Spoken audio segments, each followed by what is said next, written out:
always. Come on, Mo. Sorry. He's looking at his data. Yeah, Stats. again. Stats, yeah, he's checking with us. You just wait. Arne, lovely to have your family over to experience a night like that. Obviously, no argument that the best team won tonight. How do you sum up, though, what your team produced tonight in a game of such magnitude to maintain your 100% record in the Champions League? I liked a lot what I saw. Of course, not everything. I think we controlled the first half with creating a few chances, but I also thought we were still a bit sloppy, so we lost the ball in a very easy situation, or we forced it a bit too much. And I said, try to be even more patient. Let the gaps open up instead of forcing them. And yeah, then it helps if the first 7 minutes after half time, I think we had total dominance. They even didn't came across our halfway line. Yeah, if you then score a goal like this, then we were flying. If you want to put it like this. Obviously, in a great position in terms of the Champions League at the moment as well. I just wonder, was there a slight cost tonight though as well? We saw Konate down at the end of the game. Conor Bradley obviously came out off as well. Do you know anything as regards what injuries they've sustained tonight? No, not yet. Yeah, I know where they have pain, but how bad or how good it is difficult to judge so close after the game. But yeah, this is what happens during the season. We missed Trent today, we missed Jota today, we missed Allister today, and we didn't miss Trent because he was on the bench, but he couldn't play from the start. And I think Costas we missed. So this happens through a season. If I'm really hoping both of them are available to play because we want them all available. But if not, someone else has to step up. Until now this season, everybody that I selected to start have shown up, and that's also what's going to happen on Sunday. If they can play, but also if they can't play, then other ones will step up. Obviously, we can talk about Liverpool making a statement tonight, beating Real Madrid after a long run without getting a victory against them. But how do you feel about it? Do you feel that you've made a statement in terms of Europe this season? I think it's always good to win a game, and especially a big game like this, because you know you face so many quality players. For me, it would even mean more if we go into the later stages of the tournament, because this is such a strange and different setup in the Champions League that it's difficult to judge how important these wins are. If we arrive in the last 16 or quarterfinals or wherever we can arrive to, and we face them again, and then we are able to beat them, that would be maybe a bigger statement than this. But we are definitely happy with the win. Let that be clear. Yes. Just asked about Conor. It's easy to forget he's still very young, but pocketed Mbappe time, got an assist. How pleased were you? Had an assist. Yeah. Okay. So we're talking about Conor, don't we? Did he play the ball square to? I didn't know. He was in a strange position as a right fullback. Oh, okay, that's why he ended up over there. I think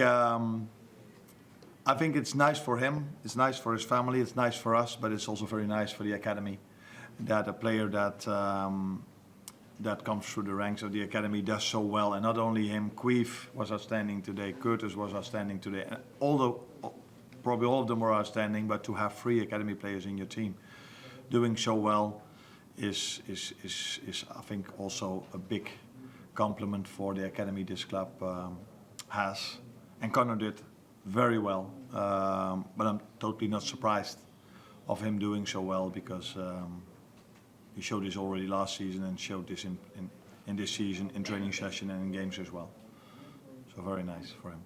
James. We've mentioned Queebo, who's exceptional again tonight. He's been outstanding throughout this period when you've been without Allister. With Allister now close to a return, is that a difficult decision for you, given how good Kelleher has been? I think every decision I have to make is a difficult one, because we have so many quality players. But I think I've been clear about that situation. But tonight it shouldn't be about that. It should be about Queef being so important for us. So it was a big moment for him. Also, I think if you see Mbappe behind the ball, at least I thought probably what everybody thought, and what everybody also thought when Mo stepped up, this ball is probably going to go in, and he saved it. So it was a big moment for him, special moment for him. So let that be the headlines and not the other thing where I was quite clear about 1 or 2 weeks ago.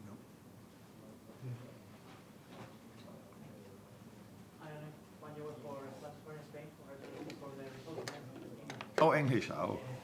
Congratulations for the result tonight. Today again, in another game after halftime, the team has improved the performance. It's something that you work a lot in halftime. And how do you teach them on the weakness of the opposite team, or what's going on? Because it has happened many times in this during this season, and it seems like a massive strength for the team. Yeah. Yeah, we work harder in the first half. In the second half, than we work during halftime. But this was a joke, but nobody understands it maybe. But I think the effort we put in the first half helps us to be as good as we are in the second half.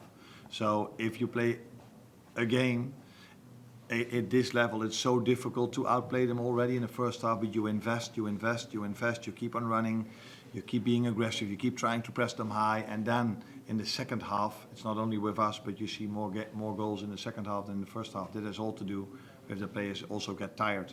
So we also invest in the first half to show up even in a better way the second half. But the good thing about the second half is, so before they go out, we always prepare them what to expect from what we've seen from them till now. But what we saw from them till now was with Vinicius.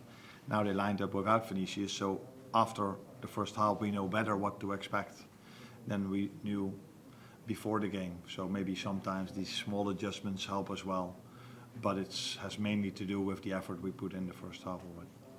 In the last couple of one there, and then Jet into back.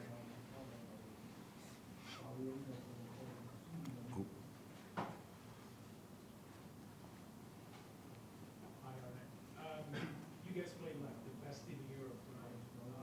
How do you manage, the table says here, how do you manage to transform this team into a team that can go 5 wins out of 5 games in the Euro Champions League? Oh, I don't think we transformed that much. We adjusted a bit, but maybe it's your first time at Liverpool, but I think the ones that are here for a long time, they are just almost used to playing a final or to be up there with all the great teams in Europe. So this team has always been there. Last 2 years maybe have been a bit different than all these years before, but it was only maybe a few adjustments or playing different teams, but we're only 5 games in a new format. So we're happy where we are, but we are not getting carried away by only winning in a group stage game. This club wants more than only winning group stage games. Last one there. Hey, Arne, huge congratulations. Could you please comment on Ryan Gravenberch's performance? I think he almost dictated the game tonight like Toni Kroos. What are his key strengths and what made you convinced that he would be your perfect fit as a number 6? I agree with you, he played a very good game, which was not that easy because he conceded a yellow card already quite early in the game. But yeah, he's so comfortable on the ball, and we like to have possession a lot, and if you have possession a lot, it's always useful to have players that are so comfortable and dominant on the ball.